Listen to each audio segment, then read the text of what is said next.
لا إله إلا الله الله أكبر محمد رسول الله يا حبيب الله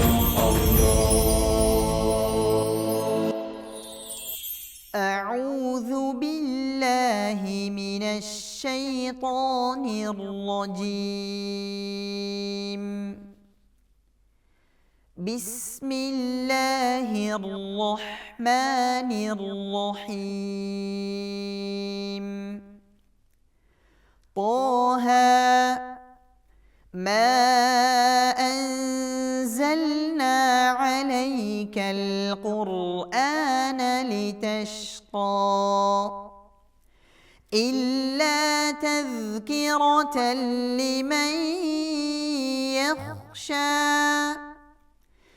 تنزيلا ممن خلق الأرض والسماوات العلى الرحمن على العرش استوى له ما في السماوات وما في الأرض وما بينهما وما تحت الثرى وإن تجهر بالقول فإنه يعلم السر وأخفى الله لا إله إلا هو له الأسماء الحسنى وهل أتاك حديث موسى إذ رأى نارا فقال لأهلهم كثوا إني آنست نارا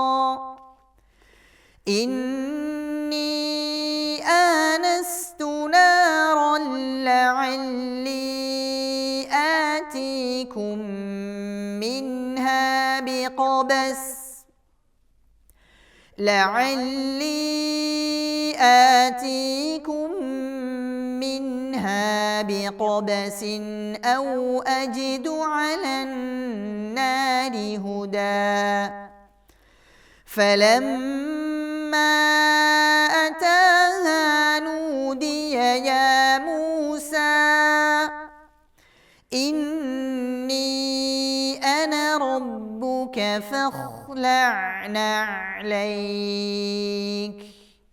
إنك بالوادي المقدس طوى وأنا اخترتك فاستمع لما يوحى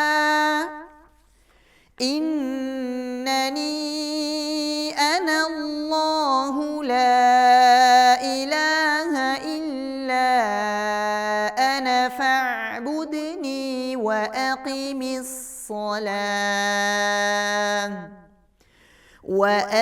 الصلاة لذكري إن الساعة آتية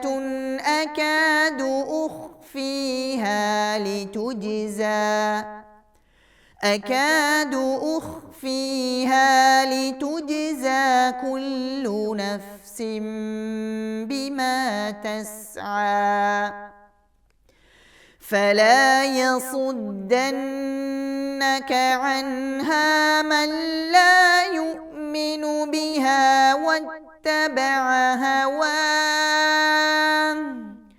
واتبع هواه فتردى وما تلك بيمينك يا موسى قال هي عصاي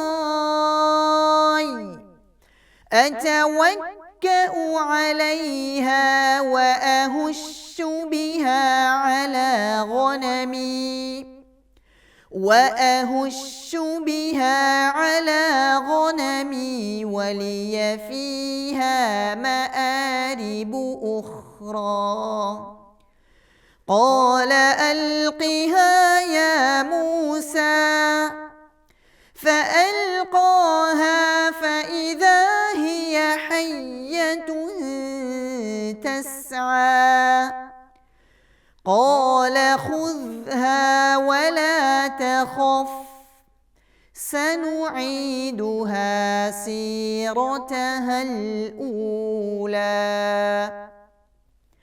واضمم يدك إلى جناحك تخرج بيضاء من غير سوء آية أخرى لنريك من آياتنا الكبرى اذهب إلى فرعون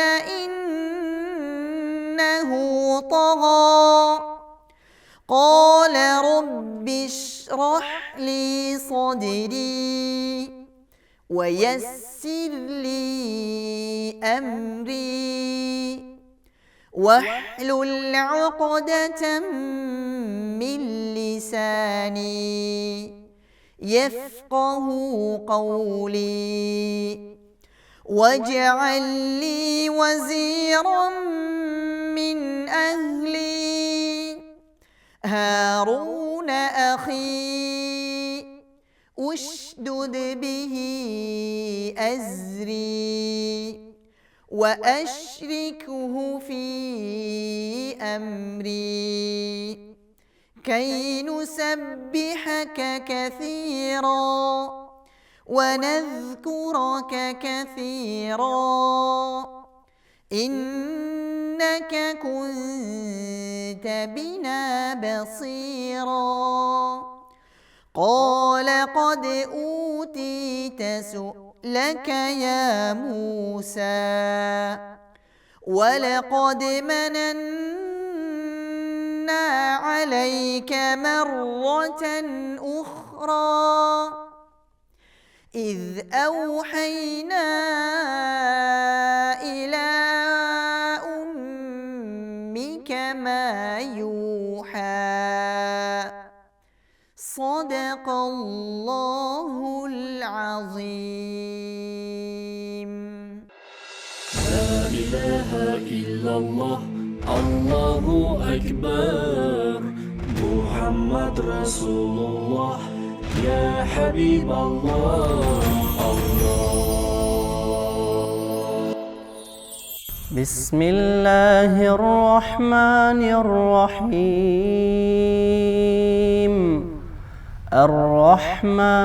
الرحمن علم القرآن خلق الإنسان علمه البيان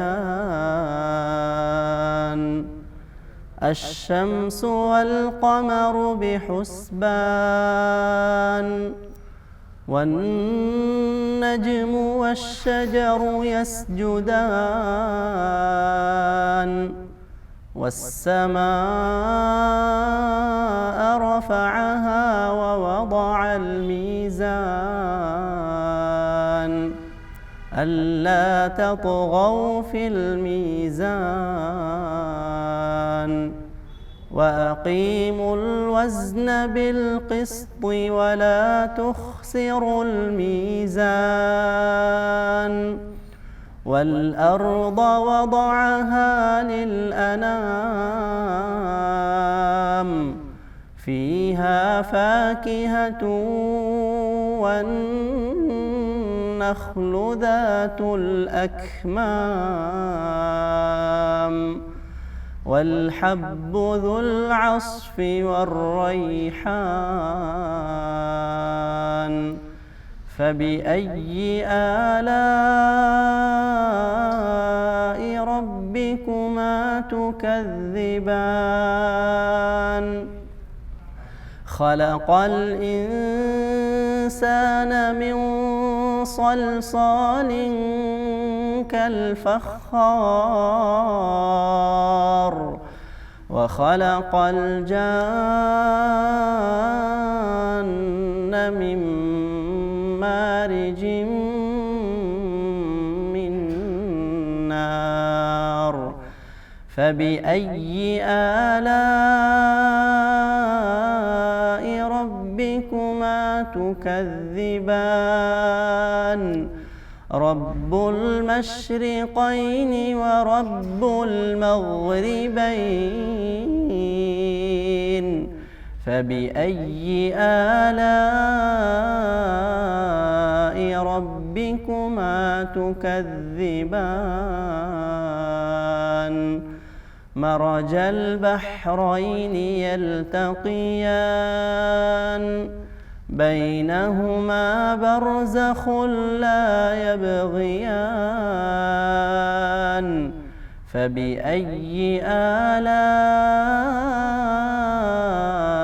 ربكما تكذبان يخرج منهما اللؤلؤ والمرجان فبأي آلاء ربكما تكذبان وله الجوار المنشآت في البحر كالأعلام فبأي آلاء ربكما تكذبان كل من عليها فان ويبقى وجه ربك ذو الجلال والإكرام فبأي آلاء ربكما تكذبان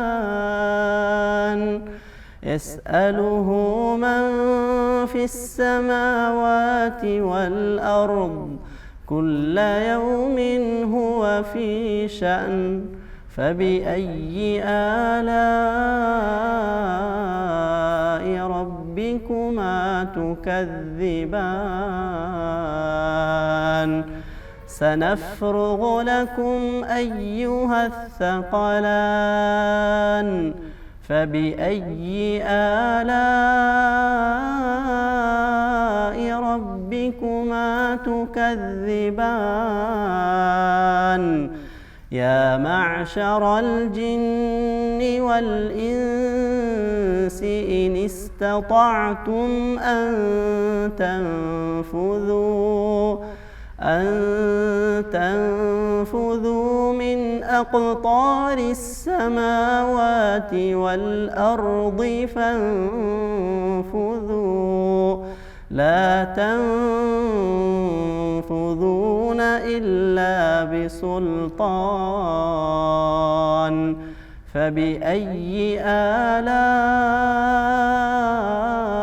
ربكما تكذبان يرسل عليكما شواظ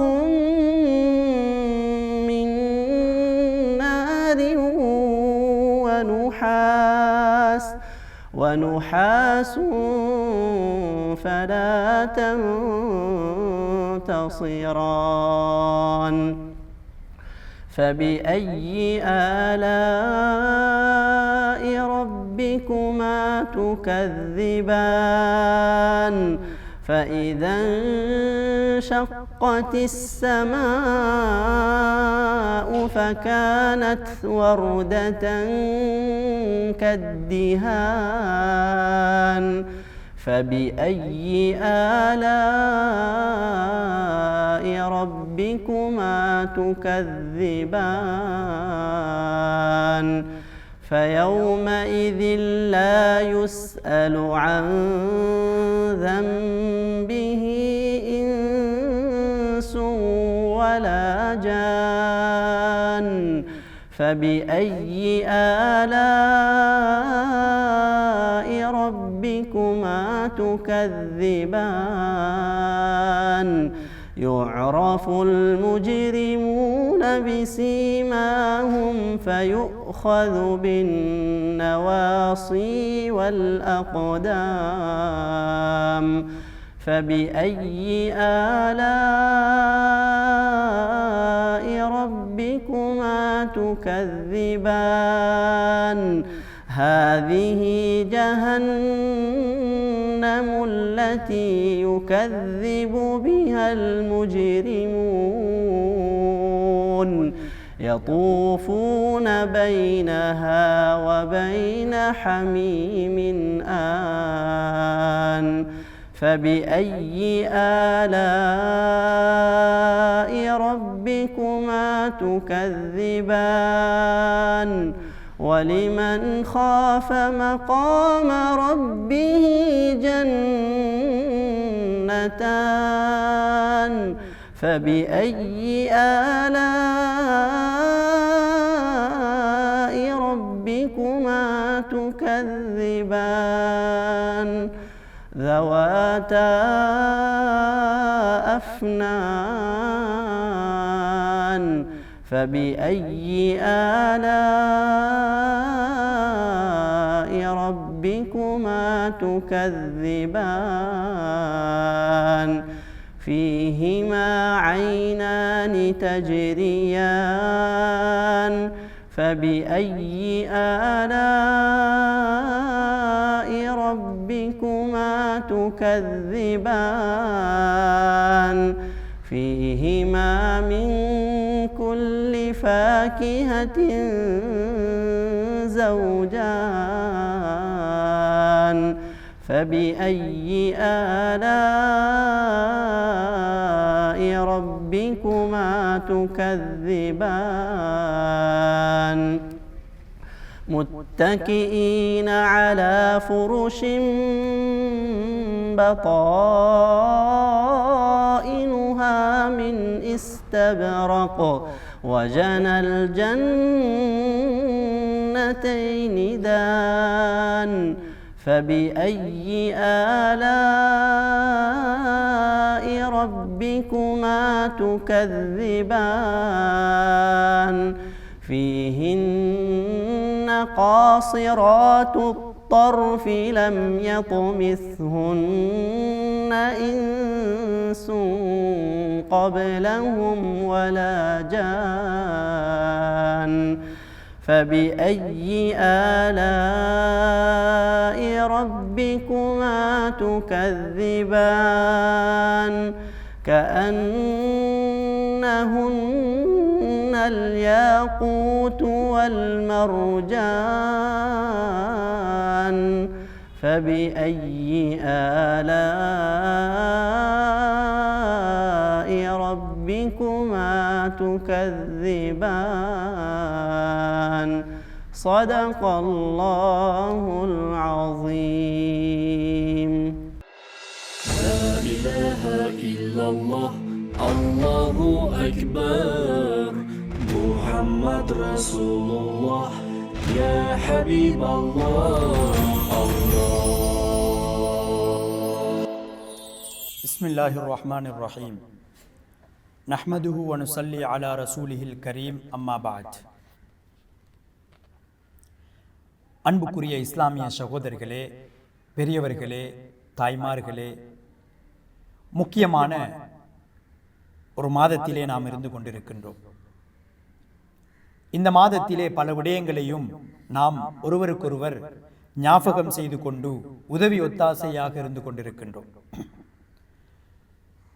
கடந்த நிகழ்ச்சியின் தொடராக நாம் கடந்த நிகழ்ச்சியிலே ஜகாத்துடைய இந்த பாடத்திலே தங்கம் வெள்ளிக்கு எவ்வாறு ஜகாத்தை நாம் கொடுக்க வேண்டும் என்பதை பார்த்தோம்.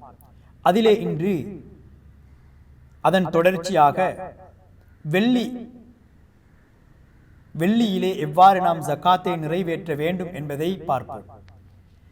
எங்களுக்கு தெரியும், ஒருவரிடத்திலே வெள்ளி இருக்குமாக இருந்தால் அவரிடத்திலே 595 கிராம் வெள்ளி இருக்கும் போது அதற்கு அவர் ஜகாத்தை நிறைவேற்ற வேண்டும். எவ்வாறு ஒருவரிடத்தில் தங்கம் 85 கிராம் அல்லது 585 கிராம் அல்லது 10.5 பவுன் இருக்கின்றதோ அவர் மீது ஜகாத் கடமையாகி விடுகின்றது. அதே போன்றுதான் வெள்ளியிலே 595 கிராம் இருக்கக்கூடிய சந்தர்ப்பத்திலே அவர் அதற்குரிய 2.5 வீதம் ஜகாத்தை நிறைவேற்ற வேண்டும். தங்கமாக இருக்கலாம், வெள்ளியாக இருக்கலாம். இவற்றிலே ஜகாத்தை நிறைவேற்றும் போது சில நிபந்தனைகள் இருக்கின்றன. அதுதான் ஆகுமான அணிகலன்களாக இல்லாமல் இருக்க வேண்டும். அதாவது தான் அணியக்கூடிய ஆபரணமாக இல்லாமல் இருக்க வேண்டும். ஒரு மாலை, ஒரு பெண் அவளுக்கு ஆகுமாக்கப்பட்ட ஆபரணமான ஒரு மாலையை அணிந்து விடுகின்றாள், அல்லது கைக்கு அணியக்கூடிய காப்பை அணிகின்றாள், அல்லது காதுப்பு போன்றவற்றை அணியக்கூடிய நேரத்திலே அவற்றிலே ஜகாத் கடமையாக மாட்டாது என்பதை பற்றி நாம் பார்த்தோம். இருந்தும் அவை வீண் விரயத்துடைய அளவுக்கு வருமாக இருந்தால் அப்போதுதான் அவை அனைத்துக்கும் ஜகாத்தை நிறைவேற்ற வேண்டும். அதே போன்றுதான் வெள்ளியை பொறுத்தவரையிலே அதிலும் ஆகுமாக்கப்பட்ட அந்த வெள்ளியை பொறுத்தவரையிலே அதிலும் குறிப்பிட்ட அந்த அளவை அடைந்திருக்க வேண்டும். அதே போன்றுதான் ஜகாத்தை நிறைவேற்றக்கூடிய சந்தர்ப்பத்திலே வருடம் பூர்த்தியாக இருக்க வேண்டும். வருடம் பூர்த்தியாகும் போதுதான் அந்த பொருட்களுக்கு ஜகாத்தை ஒரு மனிதன் நிறைவேற்ற வேண்டும். வெறுமனே 6 மாதங்கள் பூர்த்தியாக இருக்கக்கூடிய நேரத்திலே அவற்றுக்காக ஜகாத்தை நிறைவேற்ற வேண்டிய அவசியம் கிடையாது. அவ்வாறுதான் சேமித்து வைத்திருக்கக்கூடிய இந்த பொருட்களிலே, இந்த தங்கம் வெள்ளியிலே அவர்களும் ஒரு வருடத்துக்கு ஒரு முறை ஜகாத் கொடுக்க வேண்டும். வாழ்நாளில் ஒரு முறை ஜகாத் கொடுத்து விட்டால் போதும் என்று ஒரு சிலர் கூறினாலும் அது மார்க்கத்திலே உறுதியான கூற்றாக இருக்க முடியாது. ஒவ்வொரு வருடமும் தன்னிடத்திலே நிசாபை அடையுமாக இருந்தால், ஏனைய நிபந்தனைகளை உள்ளடக்குமாக இருந்தால் அந்த ஜகாத்தை ஒவ்வொரு வருடமும் நிறைவேற்றுவது ஒவ்வொருவரின் மீதும் கட்டாய கடமையாக இருந்து கொண்டிருக்கின்றது. அன்புக்குரிய இஸ்லாமிய சகோதரர்களே, நாம் பணத்தை சேமித்து வைத்திருக்கின்றோம், நாணயங்களாக வைத்திருக்கின்றோம். அது ரூபாவிலாக இருக்கலாம், அல்லது டொலரிலாக இருக்கலாம், அல்லது வேறு நாணயங்களிலே நாம் பணத்தை சேமித்து வைத்தாலும் அந்த பணத்திலும் நாம் ஜகாத்தை நிறைவேற்ற வேண்டும். உதாரணமாக, ஒருவர் உத்தியோகம் செய்கின்றார், மாதாந்த சம்பளம் அவருக்கு கிடைக்கின்றது. இப்படியான இந்த மாதாந்த சம்பளத்தை ஒருவர் எடுக்கக்கூடிய நேரத்திலே அதற்கான ஜகாத்தை எவ்வாறு அவர் கணக்கிட வேண்டும் என்பதையும் இஸ்லாம் தெளிவுபடுத்தி இருக்கின்றது. அன்புக்குரிய இஸ்லாமிய சகோதரர்களே, இந்த நாணயத்திலே அல்லது பணத்திலே நாம் எவ்வாறு ஜகாத்தை நிறைவேற்ற வேண்டும், எப்போது ஜகாத் கடமையாகின்றது என்ற விடயத்தை பார்ப்போம். ஒருவரிடத்திலே பணமாக ஒரு வருடம் பூர்த்தியாக ஜகாத்துடைய நிசாபுடைய அளவு அல்லது வெள்ளியினுடைய நிசாபுடைய அளவு இருக்குமாக இருந்தால் அவரின் மீது ஜகாத் கடமையாகி விடுகின்றது. உதாரணமாக 85 கிராம் தங்கத்தினுடைய பெறுமதி கிட்டத்தட்ட 10.5 லட்சமாக நாம் வைத்துக் கொள்வோமாக இருந்தால், 10,50,000 நாம் வைத்துக் கொள்வோமாக இருந்தால் அந்த பெறுமதி ஒருவரிடத்திலே அந்த பெறுமதி ஒரு வருடம் பூர்த்தியாக இருக்குமாக இருந்தால் அவர் பணத்திலே ஜகாத்தை நிறைவேற்ற வேண்டும். உதாரணமாக 85 கிராம் தங்கத்தினுடைய பெறுமதி 10.5 லட்சம் ரூபாவாக இருந்தால் அந்த 10.5 லட்சம் ரூபாவை ஒருவர் தனது பொறுப்பிலே, தன்னிடத்திலே, தனது அக்கவுண்டிலே என்ன செய்கின்றார், ஒரு வருடமாக வைத்துக் கொண்டிருக்கின்றார். அதிலே ஒரு ரூபாயும் குறைவது கிடையாது. தொடர்ச்சியாக அந்த பெறுமதி, அந்த பணம் ஒருவருடைய பொறுப்பிலே வருடம் பூர்த்தியாக இருக்குமாக இருந்தால் அவர் அதிலே 2.5 வீதம் ஜகாத்தை கொடுக்க வேண்டும். அல்லது பணத்தை பொறுத்தவரையிலே அந்த பணம் எமக்கு வெள்ளியுடைய அந்த நிசாபை அடிப்படையாக வைத்து பார்க்கலாம். 595 கிராம் வெள்ளியினுடைய பெறுமதி உதாரணமாக 1,25,000 என்று வைத்துக் கொண்டால் அந்த 1,25,000 ரூபாய் ஒரு வருடம் ஒருவரிடத்திலே பூர்த்தியாக இருக்குமாக இருந்தால் அவர் அதற்கு ஜகாத்தை கொடுக்க வேண்டும். அந்த பணத்துக்குரிய ஜகாத்தை அவர் கொடுக்க வேண்டும். அன்புக்குரிய இஸ்லாமிய சகோதரர்களே, பணத்திலே ஜகாத்தை நாம் பார்க்கக்கூடிய நேரத்திலே, கணக்கு பார்க்கக்கூடிய நேரத்திலே 2 அடிப்படையிலே பார்க்கலாம். ஒன்று தங்கத்தை அடிப்படையாக வைத்து பார்ப்பது, அல்லது வெள்ளியை அடிப்படையாக வைத்து பார்ப்பது. நாம் எதை வைத்து பார்த்தாலும் எம்மீது குற்றம் கிடையாது. ஒருவர் விரும்புகின்றார் தங்கத்தை வைத்து பார்ப்பதற்கு, இன்னொருவர் விரும்புகின்றார் வெள்ளியை அடிப்படையாக வைத்து பார்ப்பதற்கு. எப்படி பார்த்தாலும் அவருக்கு மார்க்கத்திலே குற்றம் கிடையாது. அந்த அடிப்படையிலே பார்த்து அவர் 2.5% ஜகாத்தை அவர் நிறைவேற்ற வேண்டும். அன்புக்குரிய இஸ்லாமிய சகோதரர்களே, இதுதான் பணத்திலே தான் வைத்திருக்கக்கூடிய சேமித்து வைத்திருக்கக்கூடிய பணத்திலே ஜகாத்தை கணக்கிடுவது என்பது இதுதான் அதனுடைய முறையாக இருந்து கொண்டிருக்கின்றது. எனவே அன்புக்குரிய இஸ்லாமிய சகோதரர்களே, நாம் பணத்தை சேமித்து வைத்திருப்போம், அவற்றுக்கான ஜகாத்தை நாம் நிறைவேற்றவில்லை என்றால் அல்லாஹு தஆலா எங்களை குற்றம் பிடித்து விடுவார். ஒரு சிலர் மிக நீண்ட காலமாக அந்த பணத்துக்கான ஜகாத்தை நிறைவேற்றாமல் இருந்து கொண்டிருக்கின்றார்கள். தன்னுடைய அக்கவுண்டிலே அவற்றை பணத்தை சேமித்து வைத்திருக்கின்றார்கள். இப்படியானவர்கள் குறிப்பாக கடந்த காலத்துக்குரிய ஜகாத்தையும் அவர்கள் நிறைவேற்ற வேண்டும். 5 வருடங்கள் ஒருவர் பணத்தை அவருடைய அக்கவுண்டிலே அவர் சேமித்து வைத்திருக்கின்றார் என்றால் அந்த 5 வருடத்துக்குரிய ஜகாத்தையும் அவர் நிறைவேற்ற வேண்டும் என்பதை உலமாக்கள், மார்க்க அறிஞர்கள் எங்களுக்கு தெளிவுபடுத்தி காட்டுகின்றார்கள்.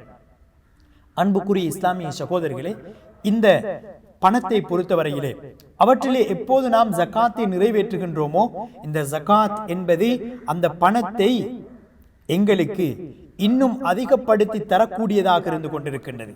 இந்த ஜகாத்துக்கு உலமாக்கள் தெளிவுபடுத்துகின்றார்கள், அன்னமா ஜகாத் என்பது அன்னமா, அதாவது வளர்ச்சியை, எங்களுடைய சொத்துக்களிலே செல்வங்களிலே வளர்ச்சியை கொண்டு வரக்கூடியதுதான் ஜகாத்தாக இருந்து கொண்டிருக்கின்றது.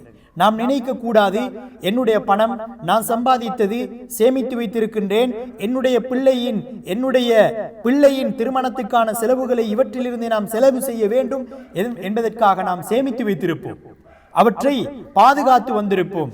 ஆனால் ஜகாத்தை நிறைவேற்றாமல் இருந்தால் அதற்குரிய பாதுகாப்பு எதிலே இருக்கின்றது? அதற்குரிய பாதுகாப்பு எதிலே இருக்கின்றது? எப்படியாயினும் ஒரு தேவையிலே அந்த பணத்தை அல்லாஹு தஆலா செலவழிக்க செய்து விடுவான். எனவே நாம் எதற்காக சேமித்து வைத்தாலும் இஸ்லாம் சொல்கின்றது, பணம் என்பது வெறுமனே சேமித்து வைப்பதற்கு மாத்திரம் கிடையாது. அதன் மூலமாக நாம் என்ன செய்ய வேண்டும்? அந்த பணத்தை வளர்ப்பதற்காக எந்தெந்த விடயங்களை செய்ய வேண்டுமோ அப்படியான விடயங்களை நாம் மேற்கொள்ள வேண்டும் என்பதைத்தான் இஸ்லாம் எங்களுக்கு தெளிவுபடுத்தி இருக்கின்றது. அந்த பணம் பணக்காரர்களிடத்திலே புழங்க வேண்டும், வியாபாரம் செய்ய வேண்டும், கொடுக்கல் வாங்கல் செய்ய வேண்டும், சதக்கா தான தர்மமாக மற்ற மக்களிடத்திலே அது புழங்கப்பட வேண்டும், கைமாற வேண்டும் என்பதை இஸ்லாம் சொல்லி காட்டுகின்றது. எனவே நாம் சேமித்து வைத்திருக்கக்கூடிய இந்த பணத்திலே எங்களுடைய ஜகாத்தை நாம் நிறைவேற்றக்கூடிய நேரத்திலே அதற்கான பாதுகாப்பையும் அதே போன்று இன்னும் அதை அதிகப்படுத்தி தரக்கூடியவனாக அல்லாஹு தஆலா இருந்து கொண்டிருக்கின்றான். எனவே நாம் ஒவ்வொருவரும் எங்களுக்கு பணத்திலே ஜகாத் கடமையாகக்கூடிய நேரத்திலே அவற்றிலே பரிபூரணமாக அந்த ஜகாத்தை நிறைவேற்றுவதற்கு எல்லாம் வல்ல அல்லாஹு தஆலா நம் அனைவருக்கும் தௌஃபீக் செய்வானாக. வ ஆகிரு தஅவானா அனில் ஹம்துலில்லாஹி ரப்பில் ஆலமீன். லா இலாஹா இல்லல்லாஹ் Allahu Akbar, Muhammad Rasulullah, Ya Habib Allah,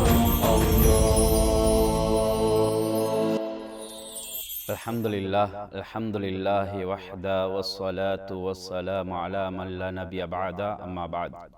فقال الله تعالى في القرآن الكريم فأعوذ بالله من الشيطان الرجيم بسم الله الرحمن الرحيم قد أفلح المؤمنون الذين هم في صلاتهم خاشعون وقال أيضا وما خلقت الجن والإنس إلا ليعبدون صدق الله العلي العظيم.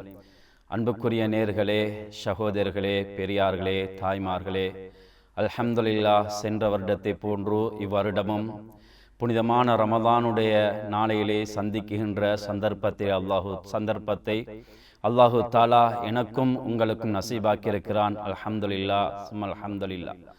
அன்புக்குரிய நேர்களே, சகோதரிகளே, தாய்மார்களே, அல்லாஹு தாலா ஒவ்வொரு முஸ்லிமுக்கும் 5 நேர தொழுகையை கடமையாக்கியிருக்கிறான்.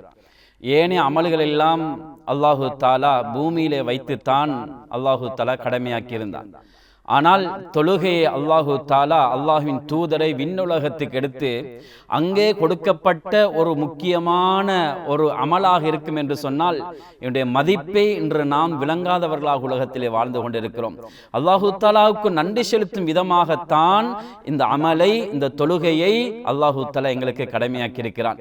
அல்லாஹ் எங்களுக்கு எவ்வளவு நியமத்துகளை தந்திருக்கிறான். உடம்புல எவ்வளவு ஆரோக்கியத்தை தந்திருக்கிறான், கண் பார்வையை தந்திருக்கிறான், நல்ல உடம்புல சக்தியை தந்திருக்கிறான், நல்ல கேட்குகின்ற நல்ல சந்தர்ப்பத்தில் அல்லாஹ் தந்திருக்கிறான், நல்ல கால்கள் நல்ல ஊனம் இல்லாமல் அழகான முறையில் அமைத்து தந்திருக்கிறான், உடம்பு அழகான முறையில் இருக்கிறது, பேசக்கூடிய நாவை நல்ல முறையில் பேசுவதற்கு அல்லாஹ் சந்தர்ப்பத்தை தந்திருக்கிறான். குர்ஆன்ல அல்லாஹ் சொல்லுகின்ற பொழுது வஃபி அன்ஃபுஸிகும் அஃபலா துப்ஸிரூன், நீங்க பார்க்க கூடாதா உங்களுக்குள்ளேயே எவ்வளவு அற்புதங்கள் இருக்கிறது, இதை நீங்க சிந்திக்க கூடாதா? அல்லாஹ் சொல்லுகிறான், ஒரே வாயால சாப்பிடுறோம், வெளியாகின்ற விதங்களை பார்த்தா ஒன்று மலமாகவும் சிறுநீராகவும் வெளியாகின்றது. இந்த மலத்தை சிறுநீரை வெளியாக்குவதற்காக வேண்டி இன்னைக்கு எவ்வளோ கஷ்டப்படுறாங்க. எத்தனையோ குழாய்கள் போடப்பட்டு அந்த சிறுநீர்களும் மலங்களும் கழிக்கப்பட்டு வெளியாக்கி கொண்டிருக்கிறார்கள். அதுக்கு எவ்வளோ செலவழிக்குகிறார்கள், எவ்வளோ காலங்கள் நேரங்கள் கொடுக்கப்படுகிறது, எவ்வளோ சிரமப்படுகிறார்கள். இதெல்லாம் அழகான முறையில் எங்களுக்கு இந்த மலம் சிறுநீர் சுபஹானல்லாஹ் அழகான முறையில் போகுது. இன்றைக்கு எத்தனையோ பேர்கள் கொஞ்சம் வைத்தியசாலையில் பாருங்க, இன்றைக்கு சாப்பிட முடியாம, வாயால சாப்பிட முடியாமல் குழாய் ஒன்று வாய்க்குள்ள அப்படியே இறக்கி, அதனால அதுவும் பால் போன்ற தண்ணீர் போன்ற விடயங்கள் அங்கே குழாயினால் அந்த மனிதனுடைய வயிற்றுக்குள்ளே உடம்புக்குள்ளே செல்லுகிறது. இன்னும் சிலர்களை பார்த்தா தொண்டைக்குள்ள ஒரு ஓட்டை ஒன்றை போட்டு அதுக்குள்ள ஒரு குழாயை போட்டு அதுக்குள்ளால தண்ணீர் உணவு போய் கொண்டிருக்கிறது. அன்பார்ந்த தாய்மார்களே, சகோதரிகளே, நேர்களே, இன்னும் சிலர்களை பார்த்தேன்னு சொன்னா சுபஹானல்லாஹ் மூக்குக்குள்ளால அதுக்குள்ளால உணவு போகுது. இன்னும் சிலர்களை பார்த்தா வயிற்றுக்குள்ளே ஓட்டை ஒன்றை போட்டு பைப் ஒன்றை போட்டு குழாய் ஒன்றை போட்டு அதை ஓட்டையாக ஆக்கி அதுக்குள்ளே அவர்களுடைய நீர்களும் அதுக்குள்ளே அவர்களுடைய உணவுகளும் சென்று கொண்டிருக்கிறது. இப்படியாக இருக்கின்ற பொழுது அல்லாஹ் இந்த மாதிரியான நிலைமை விட்டும் அல்லாஹ் என்ன பாதுகாத்திருக்கிறானே. கொஞ்சம் வைத்தியசாலையில கொஞ்சம் போய் பார்த்தா விளங்கும், ஒவ்வொரு மனிதனும் எவ்வளவு கஷ்டப்படுறான். சிலர்களை பார்த்தா சுபஹானல்லாஹ் தன்னுடைய மரணத்தை அந்த மெஷினிலே எண்ணிக்கொண்டிருக்கிறார்கள், மூச்சுக்களை எண்ணிக்கொண்டிருக்கிறார்கள். அப்படியான நிலைமை இல்லாம சுபஹானல்லாஹ் அழகான முறையில் பேசுவதற்கும், அழகான முறையில் சாப்பிடுறதுக்கும், அழகான முறையில் உண்ணுவதற்கும், குடிப்பதற்கும், நல்லா பார்க்கிறதுக்கும், நல்லா கேட்கிறதுக்கும், நல்லா ஓடுறதுக்கும், விளையாடுறதுக்கும் சுபஹானல்லாஹ் நல்ல ஆரோக்கியமான உடம்பை தந்திருக்கிறானே. இதைத்தான் அல்லாஹு தஆலா சொல்லுகிறான், இதை நீங்க அதிகமாக நான் உங்களுக்கு தந்ததுக்காக வேண்டி அல்லாஹுக்கு நீங்க நன்றி செலுத்துங்கோ. ல இன் ஷகர்தும் ல அஸீதன்னகும் ல இன் ஷகர்தும், நீங்க அல்லாஹ் உங்களுக்கு தந்திருக்கிற நியமத்துகளுக்கு அல்லாஹ்வுக்கு நன்றி செலுத்தினால் நான் உங்களுக்கு அதிகமாக தருவேன் என்று அல்லாஹு தஆலா சொல்கிறான். அன்புக்குரிய மேலான பெரியார்களே, சகோதரர்களே, எனவே அவ்வளோ இன்றைக்கு அதுல மிக முக்கியமானது தான் அல்லாஹு தஆலா சொல்லுகிறான், மனிதன் இருக்கிறானே, இன்னல் இன்சான லிரப்பிஹி லகனூது, மனிதன் அவன் அல்லாஹுக்கு அவனுடைய ரப்புக்கு நன்றி செலுத்தக்கூடிய விஷயத்தில் அவன் நன்றி கெட்டவனாக இருக்கிறான். சுபஹானல்லாஹ். இன்றைக்கு தொழுகை என்று சொன்னா என்னென்று தெரியாது, பள்ளிக்கு வாராங்க இல்ல, இன்றைக்கு வந்தவங்க அடுத்த பெருநாளைக்கு அல்லது அடுத்த நோம்புக்கு அல்லது அடுத்த ஜும்மாவுக்கு, இன்றைக்கு எங்கட நிலைமை அப்படித்தான் போயிட்டு கொண்டிருக்குது. சில சகோதரர்கள் இன்றைக்கு தொழுகைக்கு வாராங்க இல்ல, பள்ளிக்கு வாராங்க இல்ல, பள்ளியில் உள்ள ஹஸ்ரத் யார் என்று தெரியா, முஅத்தின் யார் என்று தெரியா, நிர்வாகம் யார் என்று தெரியாது. ஏன் அவங்க 5 நேர தொழுகை கூட பள்ளிக்கு வாராங்க இல்ல. இன்றைக்கு அல்லாஹ் இவ்வளவு நியமத்துகளை தந்த அல்லாஹுக்கு குறைந்தது 5 நேரமாவது வந்து அல்லாஹுக்கு கொஞ்சம் சிரம் பணிஞ்சிட்டு போவோமே என்ற சிந்தனை கூட இல்லாம இன்றைக்கு நமது முஸ்லிம் சகோதரர்கள் இந்த உலகத்துல வாழ்ந்து கொண்டிருக்கிறாங்க. இந்த நோம்புடைய காலத்துல கூட இன்றைக்கு பார்க்கலாம், ஆரம்பத்துல சுபகு தொழுகைக்கு சுபஹானல்லாஹ் சஹர் எல்லாம் நோம்பெல்லாம் பிடிச்சிட்டு வந்து சுபகுக்கு நிறைஞ்சு கொண்டிருக்கிறாங்க. ஒரு கிழமை 2 கிழமை போனதோட அது அப்படியே பழைய மாறி போகுது. அதுக்கு பின்னால பெருநாளைக்கு ஒரு கிழமைக்கு முன்னால கொஞ்சம் கூடுது, அதுக்கு பின்னால பெருநாள் முடிஞ்சதோட பழைய மாதிரி அப்படியே போகுது. சுபஹானல்லாஹ். தொழுகை இல்ல, எங்களோட வாழ்க்கையில தொழுகை இல்ல. தொழுகை இல்லைண்டா எங்களோட வாழ்க்கையில நாங்க முசீபத்தை தான் சந்திச்சு கொண்டிருக்கிறோம். சகோதரர்களே, அன்புக்குரியவர்களே, எல்லாத்துக்கும் நேரம் கொடுக்கிறோம். பாருங்க, இன்றைக்கு எங்கட பிள்ளைய வைத்தியசாலை கொண்டு போற நேரம் கொடுக்கிறோம், எங்கட பிள்ளைய பாடசாலைக்கு கூட்டி கொண்டு போற நேரம் கொடுக்கிறோம், எங்களோட பிள்ளைய கிளாஸுக்கு கூட்டி கொண்டு போற நேரம் கொடுக்கிறோம், கடைக்கு நேரம் கொடுக்கிறோம், எங்களோட தொழிலுக்கு நேரம் கொடுக்கிறோம். ஆனா தொழுகைக்கு ஒரு 5 நிமிடமாவது கொஞ்சம் பள்ளிக்கு போயிட்டு தொழுவிட்டு வருவோம், எனக்கு நேரம் இல்லை, எனக்கு சரியான பிஸி. சுபஹானல்லாஹ், இந்த துன்யாவுடைய வாழ்க்கையை இன்றைக்கு நாங்கள் நாசமாக்கி கொண்டிருக்கிறோம். அன்பார்ந்தவர்களே, அன்பார்ந்த நேயர்களே, கொஞ்சம் சிந்தனை செய்து பாருங்கள். இந்த உலகத்திலே வாழ்க்கை அல்லாஹ் எமக்கு தந்திருப்பது அமலுக்காக, இபாதத்துக்காக நீ தந்திருக்கிறான். உலகத்திலே வாழ்க்கையை வீணடித்து விட்டு உலகத்திலே நல்லமல் செய்யவில்லை என்றால் நிச்சயமாக நஷ்டவாளிகளாக மாறிவிடுவோம். இன்றைக்கு நாங்கள் துன்யாவோட விஷயத்துக்கான எவ்வளவு முயற்சி செய்கிறோம். ஒரு கடை இருந்தா இன்னொரு கடையை நாங்கள் பெருக்கிறதுக்கு முயற்சி செய்கிறோம், பணத்தை சம்பாதிக்கிறதுக்கு முயற்சி செய்கிறோம், ஒரு வாகனத்தை, ஒரு பைக்கை கொடுத்துட்டு காரை வாங்குறோம், கார் இருந்தால் அதோட ஸ்பெஷலான வாகனத்தை நாங்கள் எடுக்கிறதுக்கு முயற்சி செய்கிறோம், எங்களோட வீடை கட்டி உடைத்து அதை மாளிகை ஆக்கிறதுக்கு முயற்சி செய்கிறோம். துன்யாலேயே நிம்மதி சந்தோஷமாக வாழணும். ஆனா எங்களோட உடம்பு எங்கட உலகத்தை விடவும் மறுமையுடைய வாழ்க்கையில நிரந்தரமான வாழ்க்கைக்காக வேண்டி, ஏன் இந்த தொழுகைக்காக வேண்டியாவது நாங்க நேரம் கொடுக்கிறோமா?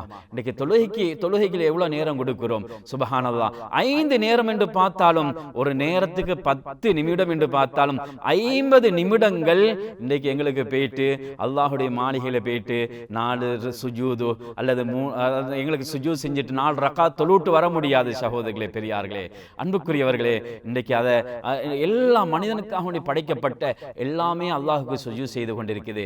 வானத்தில் இருக்கக்கூடிய மலக்குமார்கள், பூமியில் இருக்கக்கூடியவைகள், மரங்கள், அதே போன்று மலைகள், இவைகள் எல்லாம் அல்லாஹுக்கு சுஜூத் செய்து கொண்டிருக்கிறது. அல்லாஹு தஆலா அல் குர்ஆன்ல கேட்கிறான், அலம் தர அன்னல்லாஹ யஸ்ஜுது லஹு மன் ஃபிஸ் ஸமாவாதி வ மன் ஃபில் அர்த். நீங்க பார்க்க கூடாதா? வானத்தில் உள்ள மலக்குமார்கள், பூமியில் இருக்கக்கூடியவைகள் எல்லாமே அல்லாஹ்வுக்கு சுஜூத் செய்து கொண்டிருக்கிறது. வஷம்சு வல் கமரு வன் நுஜூம், சூரியன் அல்லாஹ்வுக்கு சுஜூத் செய்து, சந்திரன் அல்லாஹ்வுக்கு சுஜூத் செய்து, நட்சத்திரங்கள் அல்லாஹ்வுக்கு சுஜூத் செய்து, வல் ஜிபால் வஷஜர், அல்லாஹ் சொல்லுகிறான் மலைகள் அல்லாஹ்வுக்கு சுஜூத் செய்து, மரங்கள் அல்லாஹ்வுக்கு சுஜூத் செய்து கொண்டிருக்கிறது. இவைகள் எல்லாத்தையும் படைத்திருக்கிறான் அல்லாஹ். அவனு மனிதர்களுக்காக வேண்டித்தான் இந்த வானம், பூமி, மலைகள், மரங்கள், சந்திரன், சூரியன் எல்லாமே மனிதனுக்காக வேண்டி படைக்கப்பட்ட இந்த படைப்புகளே அல்லாஹுக்கு சுஜூத் செய்து கொண்டிருக்கிறது என்று சொன்னால், இன்றைக்கு எப்படி வாழ்ந்து கொண்டிருக்கிறோம்? சுபஹானல்லாஹ். இன்றைக்கு ஏன் அல்லாஹுக்கு நாங்கள் சுஜூத் செய்ய மறுக்கிறோம்? ஏன் அல்லாஹ் அதான் சொல்லுகின்ற பொழுது, அதான் சத்தத்தை கேட்குகின்ற பொழுது, ஹய்யால ஸலா ஹய்யாலல் ஃபலா, தொழுகின் பக்கம் விரைந்து வாருங்கள், வெற்றியின் பக்கம் விரைந்து வாருங்கள், அஸ்ஸலாத்து கைரு மினன் நௌம், உனது தூக்கத்தை விட தொழுகை சிறந்தது என்று முஅஜ்ஜின் ஒவ்வொரு நாளும் அழைக்குகின்றாரே, அந்த அழைப்பை கேட்டு இன்றைக்கு வராமல் இருக்கிறோம் என்று சொன்னால் நாம் எவ்வளவு நஷ்டவாளிகள். ஷைத்தான் கூட செய்யறதுக்கு முன் வராத, ஷைத்தான் கூட அல்லாஹுக்கு இந்த விஷயத்தை செய்யறதுக்கு முன் வராத விடயத்தை இன்றைக்கு தொழுகை இல்லாத ஒருத்தன் செய்து கொண்டிருக்கிறான். ஷைத்தான் என்ன செய்தான் என்று தெரியுமா? அல்லாஹுக்கு சுஜூத் செய்யறத ஷைத்தான் மறுக்கையில, ஆனா ஆதம் அலைஹிஸ்ஸலாம் அவர்களுக்கு சுஜூத் செய்யறதான் மறுத்தான் ஷைத்தான்.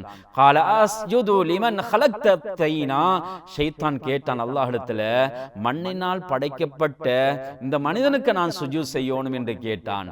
ஆனா அல்லாஹுக்கு சுஜூத் செய்ய மறுக்கல ஷைத்தான். அல்லாஹ் அவனை அரிசிலிருந்து தூரமாக்கினான், சுவர்க்கத்திலிருந்து தூரமாக்கினான், அல்லாஹ்வுடைய சன்னிதானத்திலிருந்து அவன் அப்படியே எடுத்து தூக்கி எறிந்து விட்டான் என்று சொன்னால், அன்புக்குரிய சகோதரர்களே, பெரியார்களே, அது ஷைத்தான் மனிதனுக்கு சுஜூத் செய்வதைத்தான் மறுத்தான்.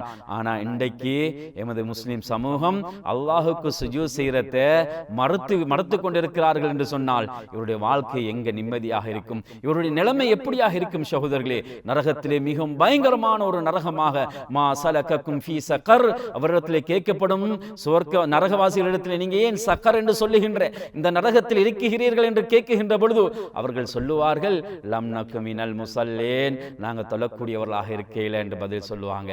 அன்பார்ந்த மேலான பெரியார்களே, சகோதரர்களே, நேர்களே, அபூதாவுல பதிவு செய்யப்பட்டிருக்கிறது. அருமை நாயகம் ஸல்லல்லாஹு அலைஹி வஸல்லம் அவங்க தபூக் யுத்தத்திலிருந்து மதீனாவுக்கு வருகிறார்கள்.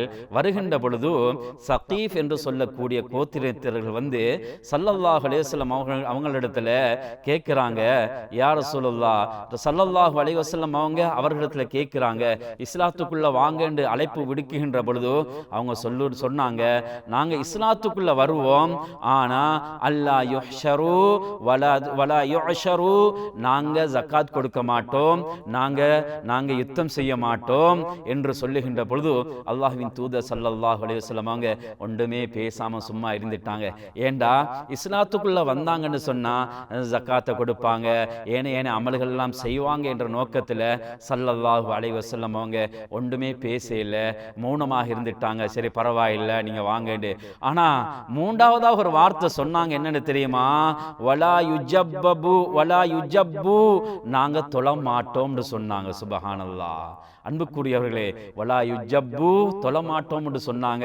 ஸல்லல்லாஹு அலைஹி வஸல்லம் அவங்க சொன்னாங்க, நீங்க தொழாதவர்களாக இருந்தா வலா கைர ஃபீ தீனின் லைஸ ஃபீஹி ருகூஉன். ஸல்லல்லாஹு அலைஹி வஸல்லம் அவங்க சொன்னாங்க, எந்த மார்க்கத்தில் ருக்கூவும் சுஜூதும் இல்லையோ அந்த மார்க்கம் அது மார்க்கமாக இருக்காது, அதில் நலவு இருக்காது என்று அருமை நாயகம் ஸல்லல்லாஹு அலைஹி வஸல்லம் அவங்க சொன்னாங்க. அப்படின்னா நீங்க இஸ்லாத்துக்குள்ள வர தேவையில்லை என்று சொன்னாங்க. தொலை இயலாது என்று சொன்னதோடையே நபி ஸல்லல்லாஹு அலைஹி வஸல்லம் அவங்க நீங்க அப்ப இஸ்லாத்துக்குள்ள வர தேவையில்லைன்னு சொல்லிட்டாங்க. சுபஹானல்லாஹ். இந்த சம்பவத்தை கொஞ்சம் உள்ளத்துல எடுத்துக்கொள்ளுங்க. உங்களோட உள்ளத்துல பச்சை மரத்துல ஆணி அடிக்கப்பட்டதை போல எப்படி பதிஞ்சிருக்குமோ அதே போல உள்ளத்துல பதிய வச்சு கொள்ளுங்க. அன்புக்குரிய நேயர்களே, ருக்கு சுஜூத் இல்லாத மார்க்கம் ஒரு இஸ்லாம் ஒரு மார்க்கமாக இருக்காது. அதனால நீங்க இஸ்லாத்துக்குள்ள வர வேணாம் என்று சொன்னா, இன்றைக்கு எத்தனை வீட்டுல தொழுகை இல்லை, இன்றைக்கு எத்தனை சகோதரத்துல தொழுகை இல்லை. இவர் முஸ்லிமாக இருப்பார்களா? முஸ்லிமாக இருக்க முடியாது சகோதரர்களே. ஸல்லல்லாஹு அலைஹி வஸல்லம் அவங்க சொன்னாங்க, மன் தரக்க ஸலாஹ் ஃபக்கத் கஃபர், எந்த ஒரு மனிதன் தொழுகை விடுகிறானோ அவனை நிராகரித்து விட்டான். ஒரு காஃபிராக உலகத்தில் வாழ்ந்து கொண்டிருக்கிறான். சுப்ஹானல்லாஹ். நிராகரித்தவனாக உலகத்தில் வாழ்ந்து கொண்டிருக்கிறான். அல்லாஹ் தஆலா குர்ஆனிலே சொல்லுகின்ற பொழுது, கத் அஃப்லஹல் முஃமினூன் அல்லதீன ஹும் ஃபீ ஸலாத்திஹிம் காஷிஊன். முஃமின்கள் வெற்றி பெற்று விட்டார்கள். யார் வெற்றியாளர்கள்? முஃமின்கள். சுப்ஹானல்லாஹ். அவர்கள் எப்படிப்பட்டவங்கன்னு தொழுகையை தொழுவாங்க, அவர்கள் பயபக்தியோடு தொழுவாங்க, அல்லாஹ்வை பயந்து தொழுவாங்க. அதான் சொல்லப்பட்டா கடையை மூடுவாங்க. எனக்கு தொழுகையை விட ஏண்ட கடை பெருசு இல்ல, ஏண்ட தொழிலை விட ஏண்ட தொழுகையை விட ஏண்ட தொழில் பெருசு இல்ல, ஏண்ட பிள்ளை குட்டிகளை விட ஏண்ட மனைவிகளை விட ஏண்ட தொழுகை பெருசு இல்ல. எனவே தொழுகையை அவங்க என்ன செய்வாங்க? ஏண்ட மனைவி ஏண்ட தொழுகையை விட ஏண்ட மனைவி மக்கள் பெருசு இல்லை என்று சொல்லி அவங்க என்ன செய்வாங்கன்னு தெரியுமா? எல்லாத்தையும் விட்டுட்டு, மனைவி மக்களை விட்டுட்டு, பிள்ளைகளை விட்டுட்டு, தொழிலை விட்டுட்டு, காசு பணத்தை விட்டுட்டு ஓடோடி அல்லாஹ் அக்பர் என்று அழைக்கின்ற பொழுது ஓடோடி வருவாங்க. பள்ளிக்கு வந்து தொழுவாங்க, அமல் செய்வாங்க, இபாதத் செய்வாங்க. அல்லாஹு தஆலா சொல்லுகிறான், இவர்கள் தான் வெற்றி பெற்று விட்டார்கள் என்று அல்லாஹு தஆலா அல் குர்ஆனிலே சொல்லி காட்டுகிறான். அன்புக்குரிய மேலான பெரியார்களே, சகோதரர்களே, இன்றைக்கு நாங்க பார்க்கிறோம் சுப்ஹானல்லாஹ், ஒரு திருமணம் வந்தா அந்த வீட்டுல தொழுகை இல்லை. பெண்ணுக்கு அங்கு மேக்கப் பண்ணி வைக்கிறாங்க. சுப்ஹானல்லாஹ். அங்க தொழுகை இல்லை. 10 மணி 11 மணிக்கு ஸ்டேஜில் உட்கார்றா, 7 மணி 8 மணிக்கு தானா வீட்டுக்கு போறா. லுஹர் தொழுகை இல்லை, அசர் தொழுகை இல்லை, மக்ரிப் தொழுகை இல்லை. அங்க கணவனாக வருகின்ற அந்த மாப்பிள்ளை அவருக்கு தொழுகை இல்லை. சுப்ஹானல்லாஹ். வாழ்க்கையை ஆரம்பிக்குகின்ற பொழுதே தொழுகை இல்லாமல் முசீபத்தான வாழ்க்கையிலே ஆரம்பிக்குகிறார்கள்.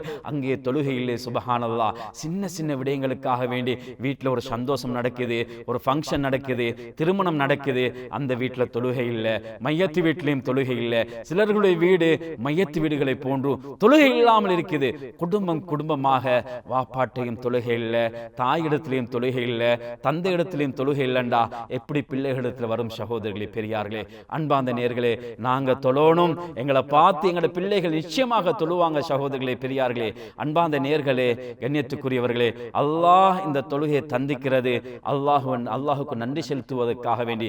ஸல்லல்லாஹு அலைஹி வஸல்லம் அவர்கள் சக்கராத்துடைய கட்டத்திலே அஸ்ஸலா அஸ்ஸலா என்று சொன்னார்களே, தொழுகையை பேணி பாதுகாத்துக் கொள்ளுங்கள், தொழுகையை பேணி பாதுகாத்துக் கொள்ளுங்கள் என்று ஸல்லல்லாஹு அலைஹி வஸல்லம் அவர்கள் எங்களுக்கு கடைசியாக வசியத்தாக சொன்னார்களே. அந்த தொழுகையுடைய நிலைமை இன்றைக்கு எங்களிடத்தில் என்ன இப்படி இருக்குது? சுபஹானல்லாஹ்.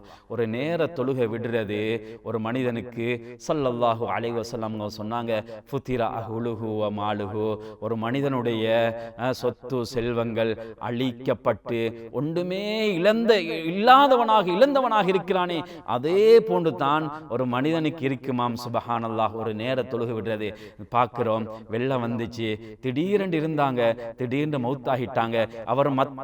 அவர் மாத்திரம்தான் அந்த குடும்பத்தில் தப்பியிருக்கிறாரு. குடும்பத்தில் இருந்த 5 பிள்ளைகளும் மௌத்து, மனைவியும் மௌத்து, தாயும் தந்தையும் மௌத்து. சுபஹானல்லாஹ். இவர் யாருமே இல்லை, இவர் மட்டும்தான் இருக்கிறார் என்று சொன்னால் அந்த மனிதனுடைய மனநிலை எப்படி இருக்கும்? சகோதரர்களே, பெரியார்களே, தாய்மார்களே, நேர்களே, இதே போன்று தான் ஒரு மனிதனுக்கு ஒரு நேர தொழுகை விடுறது இதைவிட பயங்கரமானதாக இருக்கும், இதைவிட கவலையானதாக இருக்கும். இதைவிட தனிமையில விடுபடுகின்ற பொழுது அந்த மனிதன் எப்படி அவனுடைய மனநிலை இருக்குமோ, இதே போன்ற ஒரு நேர தொழுகை விடுறது ஸல்லல்லாஹு அலைஹி வஸல்லம் அவங்க சொன்னாங்க, இப்படித்தான் ஒரு மனிதனுக்கு இருக்கும் என்பதாக சொன்னாங்க.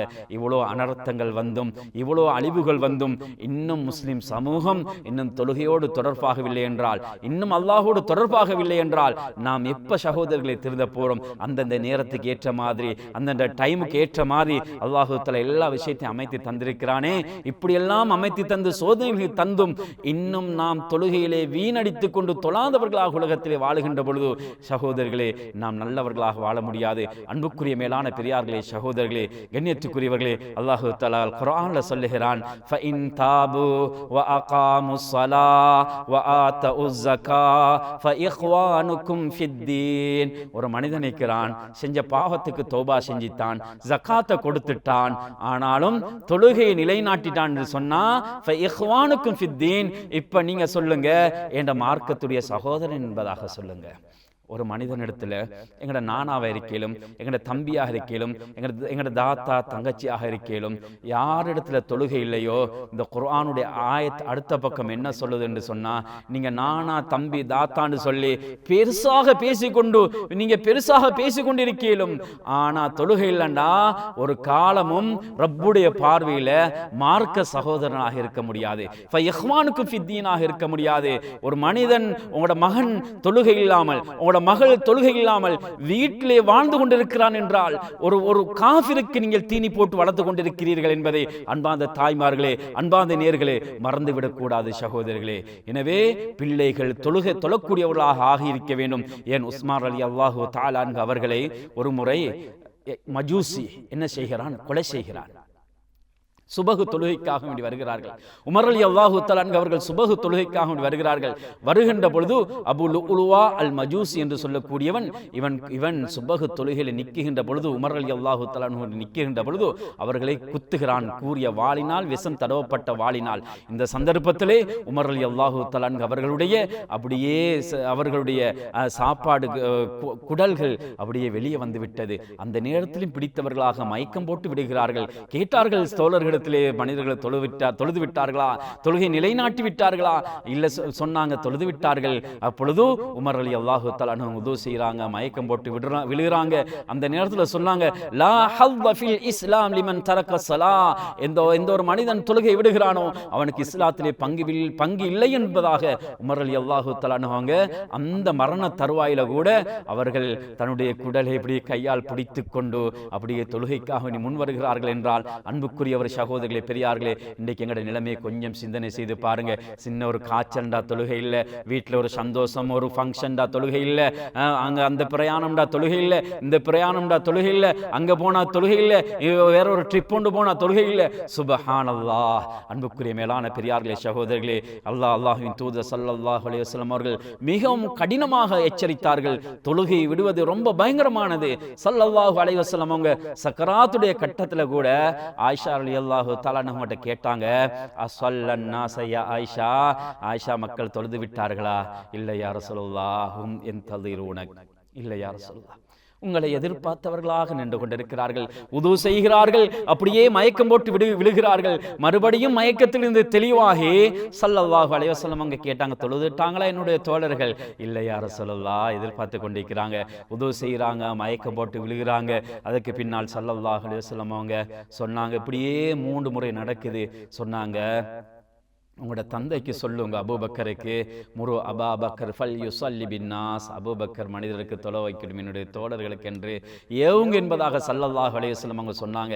அன்புக்குரியவர்களே, இந்த தொழுகையை கூட ஸல்லல்லாஹு அலைஹி வஸல்லம் அவர்கள் கடைசி கட்டத்தில் கூட விட்டு விடவில்லை. சகோதரர்களே, ஒரு மனிதனிடத்தில் தொழுகை இல்லை என்று சொன்னால், ஒரு மனிதனிடத்திலே அவனுடைய இபாதத் இல்லை என்று சொன்னால், அவன் ஒரு முஸ்லிமாக வாழ முடியாது, அவன் நல்லவனாக வாழ முடியாது. ஒரு மனிதனிடத்திலே தொழுகை இல்லை என்று சொன்னால் எந்த அளவுக்கு என்றால் சவுதி உலமாக்கள் ஒரு ஃபத்வா ஒன்று வெளியாக்கினாங்க. ஒரு பயங்கரமான ஃபத்வா. நாங்க ஒரு மனிதனிடத்துல தொழுகை இல்லைண்டா எங்களோட மகளை அவனுக்கு திருமணம் முடிச்சு கொடுக்க முடியாது.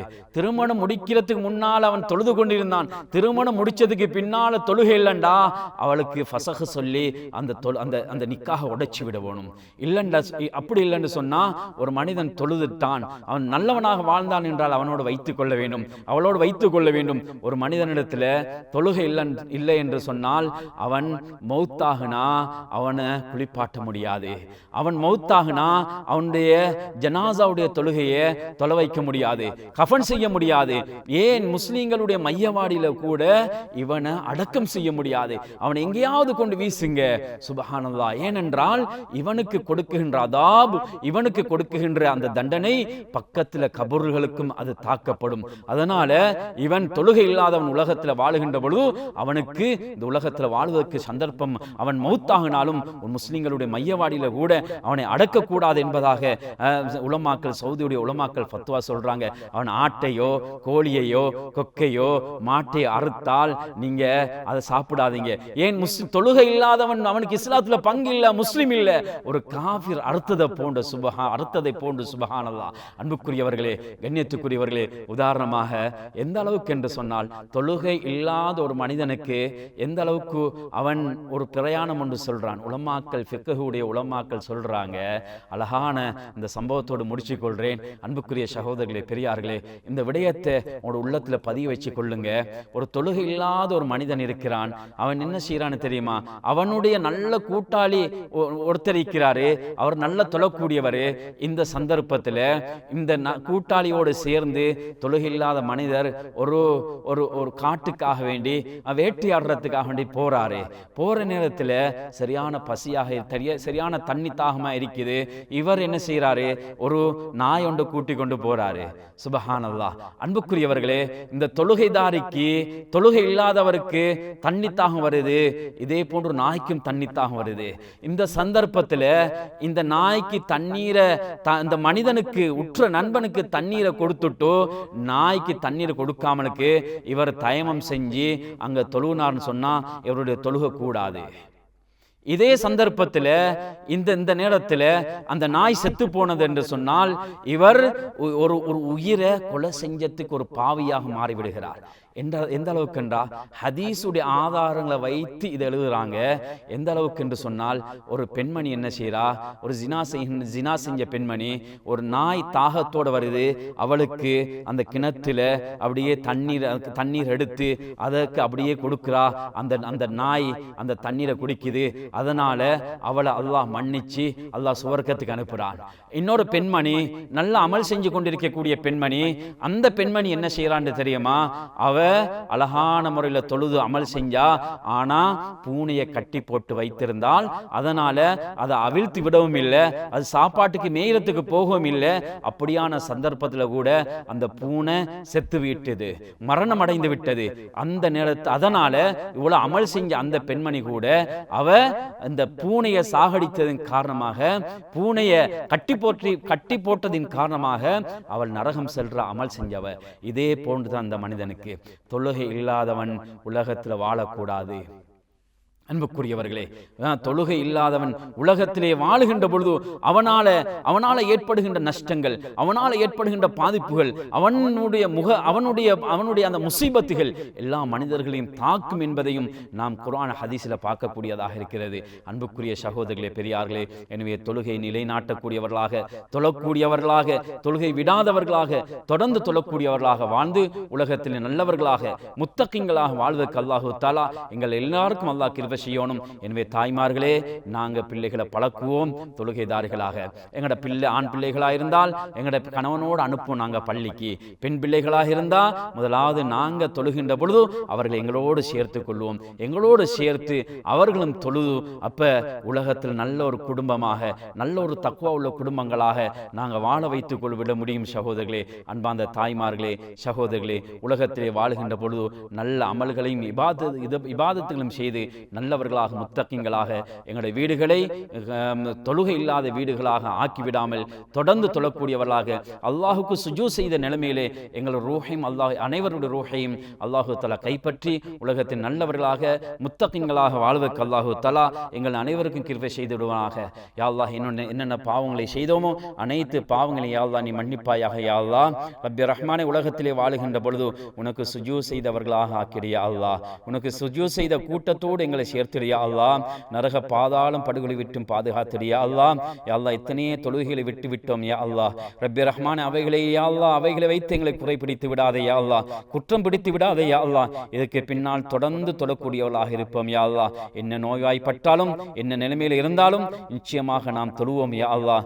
தொழுகையை எந்த சந்தர்ப்பத்திலும் விட முடியாது யா அல்லாஹ், அறிந்திருக்கிறோம் யா அல்லாஹ். இதுக்கு பின்னால் தொடர்ந்து தொழக்கூடியவர்களாக இருப்போம் யா அல்லாஹ். ரப்பி ரஹ்மானே, இந்த ரமலானை கபூல் செய்து கொள்வாயாக யா அல்லாஹ். இந்த ரமலானிலே நல்ல அமல்கள் செய்வதற்கு நசீபாக்கிறியா அல்லாஹ். ரஹ்மத்தை தந்தருவாயாக யா அல்லாஹ், உன்னுடைய மக்ஃபிரத்தை தந்தருவாயாக யா அல்லாஹ், இத்தக மினன்னாரை தந்தருவாயாக யா அல்லாஹ். எங்களுடைய பெற்றோர்கள் யாரெல்லாம் மரணித்து மன்னர்கள் இருக்கிறார்களோ அவருடைய கபர்களை பொன்னரையாக, சுவர்க்கத்துடைய பூஞ்சோலையாக நீ அமைத்துடுவாயாக யா அல்லாஹ். யா அல்லாஹ், எங்களுடைய தாய் தந்தைகள் யாரெல்லாம் நோய்பட்டிருக்கிறார்களோ அவர்களுடைய வாழ்க்கையை, அவருடைய நோய்களை குணப்படுத்தி அவர்களுக்கு வளமான வாழ்க்கையை நசீபாக்கிடுவாயாக யா அல்லாஹ். ரப்பி ரஹ்மானே, யா அல்லாஹ், நாம் சுஜூ செய்கின்றவர்களாக, உனக்கு நன்றி செலுத்தக்கூடியவர்களாக எங்களை கபூல் செய்து கொள்வாயாக யா அல்லாஹ்.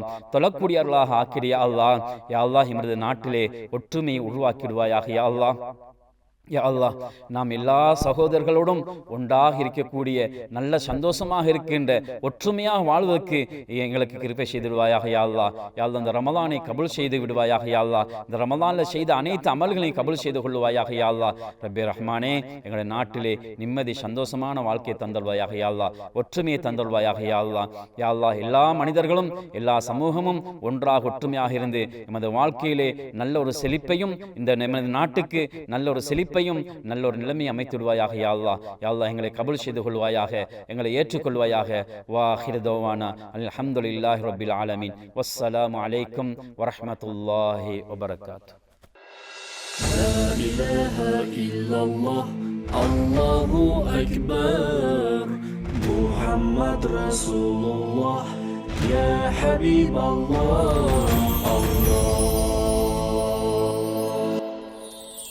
أعوذ بالله من الشيطان الرجيم. விரட்டறியப்பட்ட ஷைத்தானின் தீங்குகளை விட்டும் அல்லாஹ்விடம் பாதுகாவல் தேடுகின்றோம். பிஸ்மில்லாஹிர் ரஹ்மானிர் ரஹீம். அளவற்ற அருளாளனும் நிகரில்லாத அன்புடையனுமாகிய அல்லாஹ்வின் பெயரால் ஆரம்பிக்கின்றோம். வல் ஃபஜ்ர். விடியற்காலையின் மீது சத்தியமாக. வலயாலின் அஷ்ர். 10 இரவுகள் மீதும் சத்தியமாக. வஷ்ஷஃப்இ வல் வத்ர். இரட்டையின் மீதும் ஒற்றையின் மீதும் சத்தியமாக. வல்லைலி இதா யஸ்ர். செல்கின்ற இரவின் மீதும் சத்தியமாக. هل في ذلك قسم لذي حجر. இதில் அறிவுடையோருக்கு போதுமான சாட்சியங்கள் இருக்கின்றதல்லவா? அலம் தர கைஃப ஃபஅல ரப்புக பிஆத். உம்முடைய இறைவன் ஆது கூட்டத்தை என்ன செய்தான் என்பதை நீங்கள் பார்க்கவில்லையா? இர்ம ذاتில் இமாத். அவர்கள் தூண்களையுடைய ரம் நகரவாசிகள். التي لم يخلق مثلها في البلاد அவர்கள் போன்றொரு சமுதாயத்தை எந்த நாடுகளிலும் படைக்கப்படவில்லை. وثمود الذين جابوا الصخر بالواد பள்ளத்தாக்குகளில் பாறைகளை குடைந்து வசித்து வந்த ஜமூது கூட்டத்தை என்ன செய்தான் என்பதை நீங்கள் பார்க்கவில்லையா?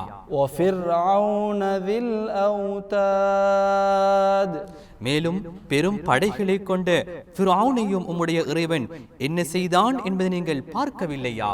الذين طغوا في البلاد அவர்களெல்லாம் நாடுகளில் வரம்பு மீறி நடந்தனர். فأكثروا فيها الفساد அன்றியும் அவற்றில் குழப்பத்தை அதிகப்படுத்தினர். فصب عليهم ربك سوط عذاب எனவே உம்முடைய இறைவன் அவர்கள் மேல் வேதனையின் சாட்டையை எறிந்தான். إن ربك لبالمرصاد நிச்சயமாக உம்முடைய இறைவன் கண்காணித்துக் கொண்டே இருக்கின்றான். صدق الله العظيم. لا إله إلا الله الله أكبر محمد رسول الله يا حبيب الله الله